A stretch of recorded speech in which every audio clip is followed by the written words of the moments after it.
दुचाकीच्या डिक्कीतून 50,000ची रोख लंपास.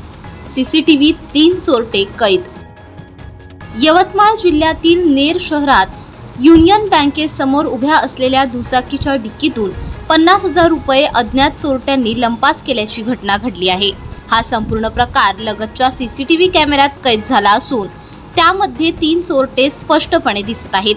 खासगी आस्थापनेवर काम करणारे अरविंद नारायणराव दरोई हे दुकान मालक प्रशांत केवटे यांच्याकडून 50,000 रुपये घेऊन दुचाकीने नेर अर्बन बँक शाखेत व्यवहारासाठी जात होते.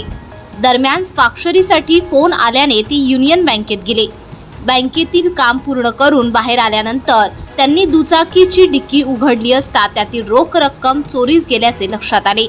सीसीटीव्ही फुटेजची पाहणी केली असता 3 संशयित चोरटे परिसरात फिरताना दिसून आले. यापैकी एक अल्पवयीन मुलगा असून त्यानेच डिक्की उघडून रक्कम लंपास केल्याचे प्राथमिक तपासात स्पष्ट झाले आहे.